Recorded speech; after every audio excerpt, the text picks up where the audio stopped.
السلام علیکم۔ بسم اللہ الرحمن الرحیم۔ آج کل دو قومی نظریہ پر پھر بحث شروع ہو گئی ہے۔ بچپن سے پڑھتے آئے تھے ہمارے معاشرتی علوم کے سبجیکٹ میں یہ دو قومی نظریہ یہ ایک سبجیکٹ کے طور پر پڑھایا جاتا کہ ہندو اور مسلمان دو علیحدہ قومیں ہیں، ان کے طور طریقے، ان کے عقائد یہ ایک دوسرے سے متصادم ہیں، نہیں ملتے ہیں، لہذا یہ اکٹھے نہیں رہ سکتے ہیں۔ تو مسلمانوں کو دین پر پوری طرح عمل کرنے کے لیے ایک علیحدہ خطے کی ضرورت ہے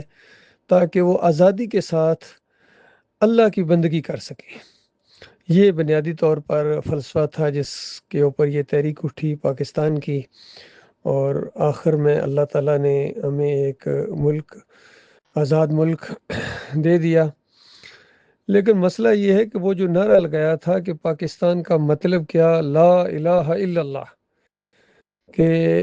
پاکستان ہم اس لیے لے رہے ہیں، یہ علیحدہ ملک ہے اس لیے کہ اللہ کے علاوہ کوئی الہ نہیں ہے، ہم یہاں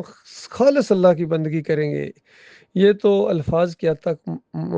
نعرہ تھا، سیاسی بھی کہہ سکتے ہیں، لیکن مسئلہ یہ ہے کہ نہ نعرہ لگانے والے کو اس کا معنی مفہوم آتا تھا، نہ پیچھے جواب دینے والوں کو جوش و خروش کے ساتھ کہ پاکستان کا مطلب کیا، لا الہ الا اللہ، نہ ان کو اس کا معنی مفہوم آتا تھا، ورنہ یقین کریں کبھی وہ یہ نعرہ نہ لگاتے، نہ اس کی ضرورت پیش آتی، کیونکہ وہی کچھ اگر سب کچھ کرنا تھا جو ہندوؤں کے ساتھ رہ کے آپ کر رہے تھے، یا جو ہندو کر رہے تھے، سکھ کر رہے تھے، یہودی اور نصرانی کر رہے تھے، وہی کچھ آپ نے علیحدہ ملک لینے کے بعد بھی اگر وہی سب کچھ کرنا ہے، عرس کرنے ہیں، میلے کرنے ہیں، چادریں چڑھانی ہیں،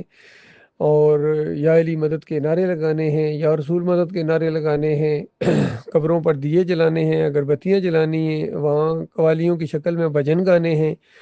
سجدہ تعظیمی وہاں کرنے ہیں ڈنڈوت کی طرح، اور نیازیں بانٹنی ہیں پرشاد کی طرح، تو پھر بتاؤ کیا فرق ہے تمہارے میں اور ہندوؤں میں؟ پچھلے دنوں میں ہمارے آرمی چیف نے تقریر کی اور کہا کہ نئی نسل کو دو قومی نظریہ یا پاکستان کی جو بنیاد ہے اس کی طرف یعنی ضرور بتاؤ۔ تو میرے بھائیوں، یہ بات ان کو بتاؤ، یہ بات کہ مسلمان ایک ایسی قوم ہے جس کا تعلق کسی خطے سے نہیں بلکہ یہ خالص اللہ کی بندگی کے ساتھ اس کا معاملہ ہوتا ہے۔ دو قومیں ہیں، جس طرح قرآن میں آیا کہ اللہ نے تمہیں پیدا کیا وَمِنْكُمْ کافر وَمِنْكُمْ مومن، یعنی پیدا تو سب کو اللہ ہی نے کیا ہے، اوپر والے نے کیا ہے، آدم علیہ السلام کی اولاد میں سے ہو، لیکن تم میں سے کوئی مومن ہے اور کوئی کافر ہے۔ یہ ہے اصل میں دو قومی نظریہ اسلام کی بنیاد کے اوپر جو ہوتا ہے۔ دو قومیں ہیں، ایک موحد اور ایک مشرک۔ تو اللہ کے بندو، یہ مسئلہ جب تک نہیں سمجھو گے، نہ تمہارے دلوں کے اندر کوئی اللہ کا وقار جاگ سکتا ہے، نہ اپنی زندگی کا مقصد سمجھ سکتے ہو، نہ اپنے ملک سے کچھ محبت تم سچی کر سکتے ہو۔ اسی وجہ سے 75 سال ہو گئے، جو آیا ہے ایک سے ایک بڑھ کر اس ملک کو لوٹتے رہے ہیں، اور اس کی بنیادوں کو کھوکھلا کرتے رہے ہیں، اور ابھی جو انڈیا میں یعنی مسلمانوں کے ساتھ ہو رہا ہے، بنگلہ دیش میں ہو رہا ہے، پوری دنیا میں ان کی جو درگت بنی ہوئی ہے، وہ اسی وجہ سے ہے کہ انہوں نے اپنے مالک اور خالق کے ساتھ غداری کی ہے، کلمے کے ساتھ غداری کی ہے، یقین کیجیے دوگلے ثابت ہوئے ہیں، یکسو نہیں ہیں، معاہد نہیں ہیں۔ اور اللہ تعالیٰ نے جو دنیا میں عزت اور آخرت میں جنت کے وعدے کیے ہیں، وہ ایمان خالص کے ساتھ مشروط کر دیے کہ ہر جگہ، ہر دور کے اندر یہی بات ہے، وَأَنْتُمُ الْأَعْلَوْنَ إِن كُنتُم مُؤْمِنِينَ، تم سربلند رہو گے، عزت تمہیں ملے گی دنیا کے اندر، نصر من اللہ فتح قریب کا یہ مطلب ہے مومن بنو پہلے، تم مومن بنو، اللہ تعالیٰ دنیا کی بادشاہی کا تاج بھی تمہارے سروں کے اوپر رکھے گا۔ دیکھیے نبی علیہ السلام نے جب یہ دعوت دی، صحابہ کرام نے اس کو قبول کیا، مومن بن کے دکھایا، وہ مومن تھے، وہ مشرک نہیں تھے، وہ چادریں چڑھانے والے، وہ عرس اور میلہ کرنے والے، وہ گائے کے پجاری نہیں تھے، وہ گھوڑے کے پجاری بھی نہیں تھے، وہ گنبدوں اور ان مندروں اور مزاروں اور مورتیوں کے پجاری نہیں تھے، نہ وہ کسی بادشاہ کے پجاری تھے، نہ کسی قوم کے، نہ علاقے کے، وطن پرست نہیں تھے، وہ اللہ پرست تھے، وہ ایک اللہ کے بندے اور غلام تھے،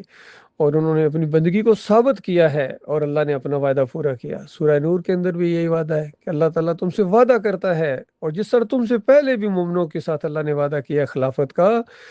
کہ جب ہم انہیں اقتدار بخشیں تو یہ صرف میری بندگی کریں اور میرے علاوہ کسی اور کی بندگی نہ کریں، میرے ساتھ کسی کو شریک نہ ٹھہرائیں۔ اہل کتاب کو بھی اسی انداز سے دعوت دی گئی کہ اہل کتاب آؤ ایک ایسی بات کی طرف جو ہم میں مشرک ہم میں مشترک ہے، ہم اللہ کے علاوہ کسی کی بندگی نہ کریں، اس کے ساتھ کسی کو شریک نہ ٹھہرائیں، اور اس کے علاوہ کسی اور کی ہم اپنا رب نہ مانیں، بندگی نہ کریں۔ تو ان شرائط کے اوپر اکٹھے ہو سکتے ہیں۔ آج بھی دو قومی نظریہ یقین کریں قائم اور دائم ہے، اور بالکل آج بھی سب سے یہی ہمارا کہنا ہے، اہل کتاب سے بھی اور ہمارے ان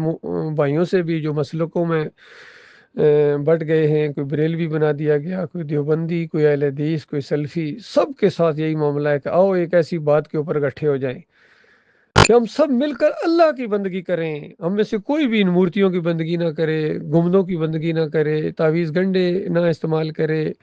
اور جمہوریت کی بندگی نہ کرے، وطن کی بندگی نہ کرے، مسلک کی بندگی نہ کرے، ایک اللہ کی بندگی کریں، اور پھر شرک نہ کریں۔ جب شرک کرو گے تو پھر اللہ کی بندگی نہیں ہوتی ہے۔ یا علی مدد کے نعرے لگانا، یا رسول مدد کے نعرے لگانا، بجرنگ بلی کے نعرے لگانا، یا حسین پکارنا، یا عباس کی پکاریں اور جھنڈے اور اس طرح کے پنجے لگانا، یہ ایمان نہیں ہے۔ یہ وہ والا ایمان ہے جس کو اللہ سورہ یوسف کے اندر بیان کرتا ہے، وَمَا يُؤْمِنُ أَكْثَرُهُم بِاللَّهِ إِلَّا وَهُمْ مُشْرِكُونَ، کہ اکثریت اس طرح اللہ کو مانتی ہے کہ ساتھ ساتھ شرک بھی کرتے ہیں۔ تو یہ والا ایمان اللہ کو نہیں چاہیے۔ اللہ کے بندو، اس کی وجہ سے آپ کو ہمیشہ کی آگ میں رہنا پڑے گا، چاہے آپ صدر ہیں، چاہے وزیر اعظم ہیں، چاہے بڑے دولت مند ہیں، مکی ہیں یا مدنی ہیں،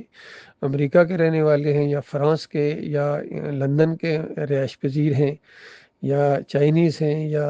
جاپنیز ہیں یا رشین ہیں، جو بھی ہیں، عربی ہیں یا اجمی ہیں، اللہ کے ساتھ اگر تم نے کسی اور کو شریک ٹھہرایا، کسی گنبد کو، کسی مورتی کو، کسی چیز کو بھی، یا اپنے کسی قوم کو، کہ ہم فلاں قوم سے تعلق رکھتے ہیں، اچھا تم آدم علیہ السلام کی اولاد ہو، اور آدم علیہ السلام مٹی سے بنائے گئے تھے، اللہ کے نزدیک وہ عزت دار ہے جو اللہ سے ڈرنے والا ہے۔ یہ معیار ہے اللہ کے بندوں۔ غور کرو میرے پیارے بھائیوں، مسلمانوں، خاص کر تمہیں میں کہہ رہا ہوں کہ یہ پاکستان بڑی اللہ کی نعمت ہے۔ ایمان کے ساتھ، اگر ایمان کے ساتھ اس کو آج بھی، اگر وہ توحید کی دعوت جو اصل توحید ہے، قرآن اور حدیث کی توحید ہے، اگر پاکستان کیا ہے، اسلام آباد میں بھی یا مکے اور مدینے میں بھی اگر وہ توحید اٹھائی جائے تو آج کے یہ مسلمان ہیں، یہ خون کے پیاسے ہو جائیں گے، مارنے کے لیے دوڑتے ہیں۔ ان کو اصل میں توحید کی سمجھ ہی نہیں ہے، ایمان خالص کی سمجھ بھی نہیں ہے، اور جن کو تھوڑی بہت سمجھ ہے وہ بھی شرک کو ساتھ لے کے چلتے ہیں۔ جس طرح علی انجینئر صاحب کتنا شرک کا رد کرتے ہیں، لیکن پھر کہتے ہیں میں انہی کو اپنا امام بناتا ہوں، اور میرے یہ وہ ہیں رہنما ہیں، اور ان کے پیچھے میں نمازیں پڑھتا ہوں، چندے دیتا ہوں۔ ڈاکٹر اسرار بھی وحدت الوجود کو لے کے چل رہے تھے۔ محمود الحسن صاحب کہتے ہیں اللہ کے بندوں کو پکارنا ہے کہ اللہ ہی کو پکارنا ہے۔ تقی عثمانی اسی پر ڈٹے ہوئے ہیں، طارق جمیل وہی بولی بول رہے ہیں، فضل الرحمان بھی، منور سلطان بھی، قاری خلیل الرحمان بھی، عمر دورانی بھی، سارے شرک کے ساتھ، چاہے سجدہ تعظیمی کا شرک ہو یا مزاروں کا شرک ہو، گنبدوں کا شرک ہو، جتنا بھی ہے سب کو کسی نہ کسی کو ساتھ لے کے چلتے ہیں۔ کم از کم جن کے اندر شرک ہے یہ اہل حدیث یا یہ حنفی اور حنیفی۔ یہ اہل حدیث کہتے ہیں کہ نبی علیہ السلام یہاں سے نہیں سنتے ہیں، قبر کے اوپر جا کے پکارو تب سنتے ہیں، وہاں سے نیچے سے آواز آتی ہے اندازی۔ اس طرح شرک کے ساتھ میل ملاپ ان کا جا نہیں رہا ہے۔ جب تک تم شرک کا رد نہیں کرو گے، ان طاغوتوں کا انکار نہیں کرو گے، تم بالکل کچرا ہو اللہ کی نگاہ میں، اور تمہارا کوئی عمل اللہ کے ہاں قابل قبول نہیں ہوگا۔ اللہ تعالیٰ غور و فکر کرنے